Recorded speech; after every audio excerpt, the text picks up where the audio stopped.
Mapagpalang araw sa inyo mga bata. Narito tayo muli sa Mother Tongue sa ika-4 na linggo. Ang paksa natin sa araw na ito ay ang panlapi at salitang ugat.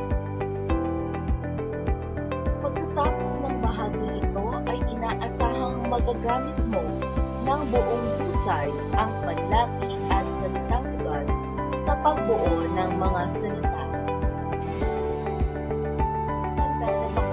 Gawaing pagkatuto bilang isa, kunin ang inyong mga kwaderno, basahin ang mga salita. Kaya mo bang sabihin ang mga salitang ugat ng bawat salita? Una, madaya. Pangalawa, kasama. Pangatlo, nasabi. Pang-apat, makulat. Pang-5, malungkot. Subukin nga natin. Sa unang bilang mga bata, ang salitang ugat dito ay daya.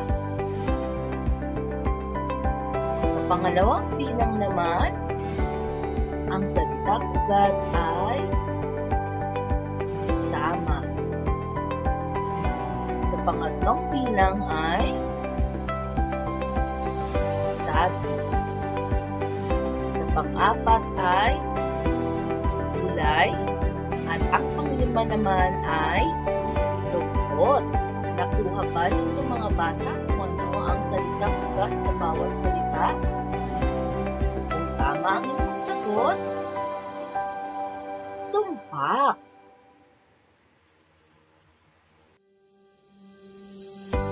Ano ang panlapi ang idinadagdag sa bawat salitang ugat? Nagbago ba ang kahulugan ng salitang nilagyan ng panlapi? Ano ang panlapi? Ngayon mga bata, alamin natin kung ano ang panlapi at salitang ugat. Ang salitang ugat salitang buo ang kilos. Dito kinuha ang mga salitang nilalagyan ng panlapi. Halimbawa, guhit, tula, pinta, kain, bango, sayaw. Ang panlapi naman ay mga kataga o pantig na ikinakabit sa unahan, sa gitna o sa hulihan ng salitang ugat upang makabuo ng bagong salita. Meron tayong mga uri ng panlapi. Ang una ay ang unlapi, ang tawag sa pantig na idinaragdag sa unahan ng salitang ugat tulad ng ma, na, pag, at ka. Halimbawa, maganda. Ang unlapi dito sa maganda ay ma. Sa pangalawang salita, nadapa. Ano ang panlapi o unlapi dito? Ang unlapi dito ay na. Ngayon mga bata, alamin naman natin kung ano ang gitlapi. Gitlapi ay pantig na idinaragdag sa gitna tulad ng salitang ugat na at in. Halimbawa, gumala. Okay, tingnan mabuti. Ang idinagdag sa gitna na gitlapi. Sa gumala, ang dinagdag ay ang Sa pangalawang salita naman, binalik. Tignan mabuti, ang gitna nito ay ang gitlapi ay ang in.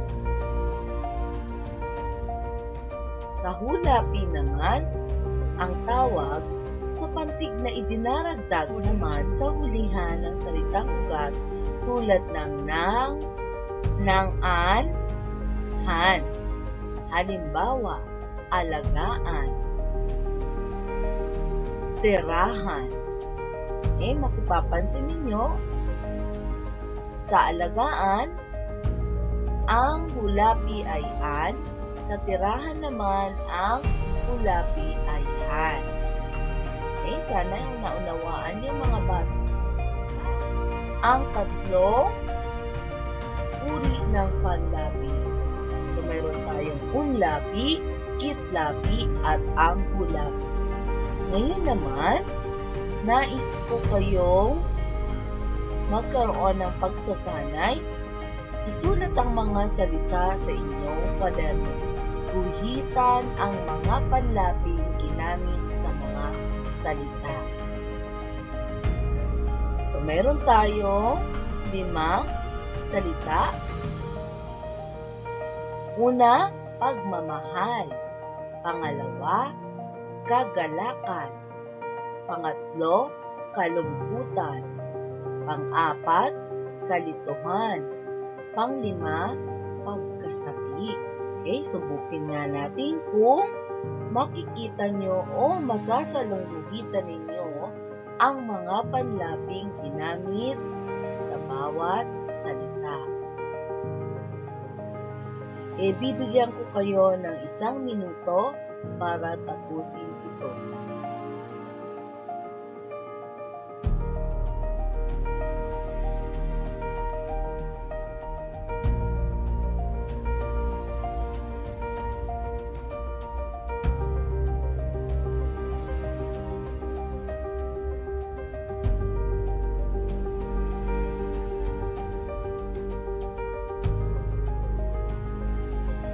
Tingnan natin. Sa unang bilang, sagutan natin. Mga bata, ang tamang sagot sa unang bilang ay pag at ma. Sa pangalawa naman, ka at an. Pangatlo, ka at an. Pang-apat, ka at han. Sa pang-5, pag at ka. So, kung yan ang inyong sagot, kayo ay may 5 minutos. Ngayon naman, mga bata, isulat ang wastong panlapi upang mabuo ang mga salita. Piliin ang sagot sa kahon.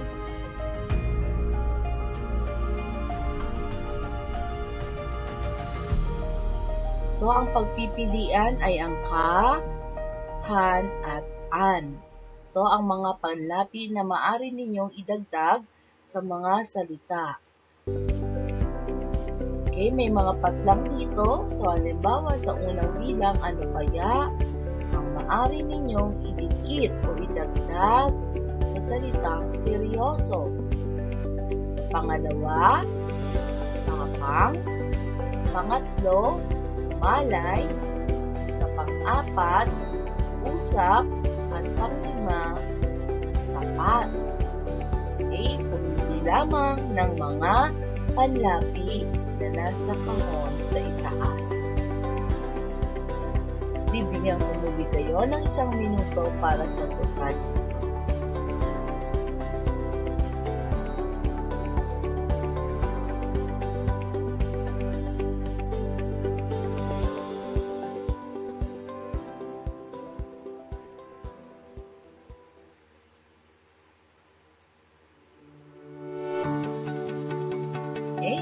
Subukan natin sagutan. Kaya ang mga kasagutan mga bata sa unang bilang ay ang ka at saka han. So, ang tamang sagot ay kaseryosohan. So, ang panlapi na nilagay ay meron sa unahan ka at sa hulapi naman ay han. Sa pangalawa naman ay ang panlapi ka at ang hulapi naman. So, makakabuo kayo ng salitang Kapampangan. Sa pangatlong bilang naman, ay ang hulapi ay ka at ang hulapi ay an. Makakabuo kayo ng salitang Kamalayan. Sa pang-apat naman, ay ang panlapi na an o hulapi na an. Ang mabubuong salita ay usapan. Sa panglima ay ang katapatan. Panlapi sa oonlapi ay ka at ang hulapi ay an. Okay?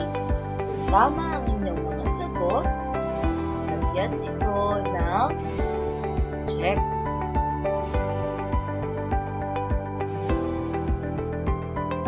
Okay? Tayo dumako sa gawain pagkatuto bilang 3. Dagdagan ng panlapi ang salitang ugat upang mabuo ang mga pangungusap. Gawin ito sa inyong kwaderno. Okay? Kayo ay magdadagdag lamang ng mga panlapi. Sa unang bilang, suklay puwang mo ng mabuti ang iyong buhok. Pangalawa, tulungan mo akong blank dilig ng halaman. Ilagay lamang ang panlapi. Pangatlo, sabay-sabay nating awit blank ang himno ng ating paaralan. Pang-apat, matyaga kong blank sinagot ang lahat ng tanong sa pagsusulit. At pang-lima, maaari mo ba akong sama sa palengke?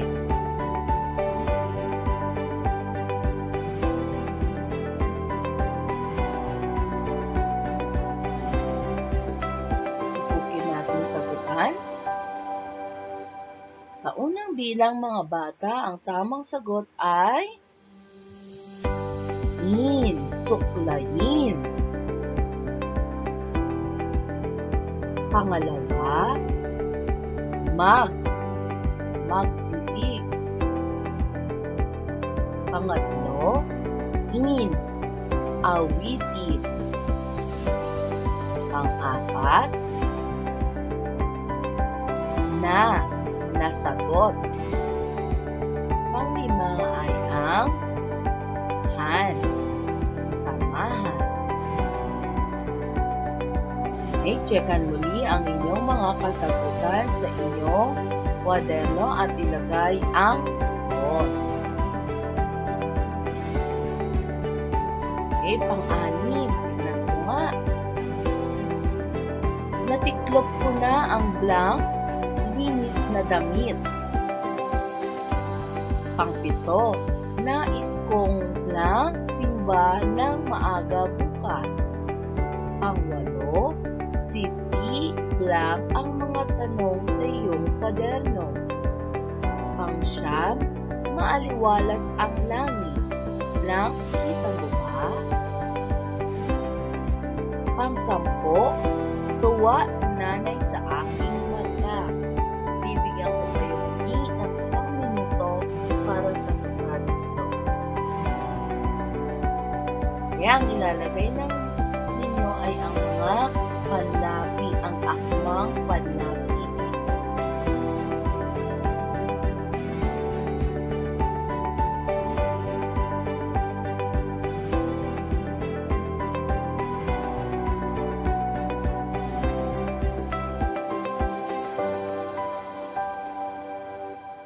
Sagutan na natin mga bata. Ang unang ay ang pang-anim.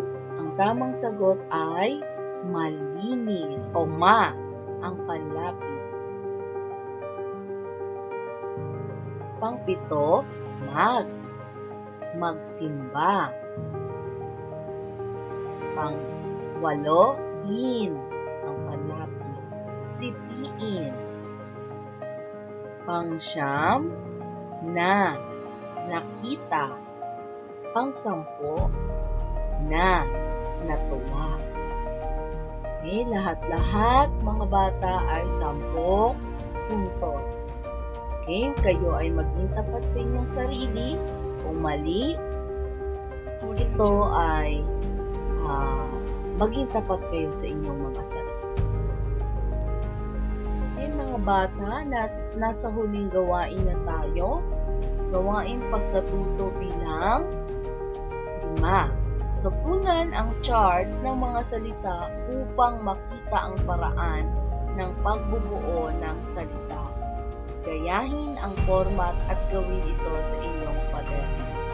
So, nais kong gumawa kayo ng hanay sa inyong kwaderno. Meron tayong 4 na column at may 6 na rows. So, narito sa unang hanay ay column ay ang salitang may labi. So, ang salitang mga may labi ay maingay, sumayaw, umasa, mag-awitan, kaibigan.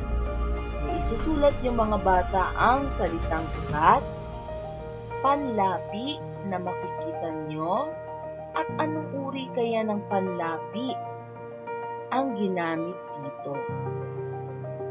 Bibigyan ko kayo ng 2 minuto para sagutan ito.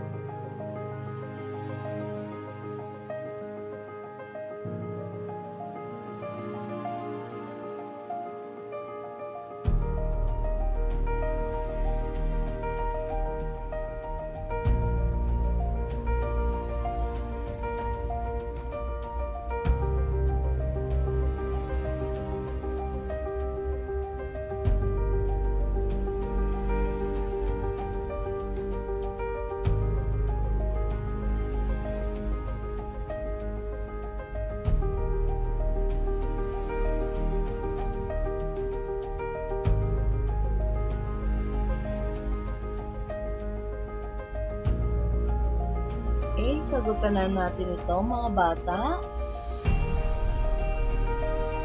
Ito ang mga kasagutan.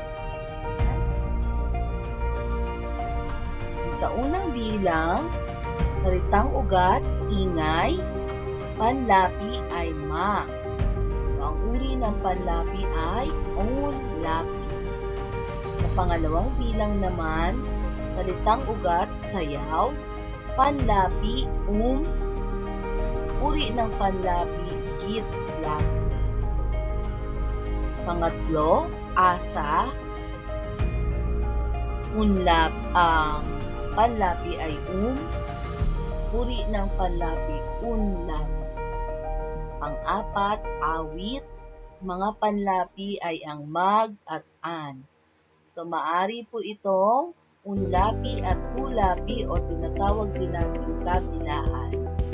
Pang-5, ibig, salitang ugat, panlapi, ka at an.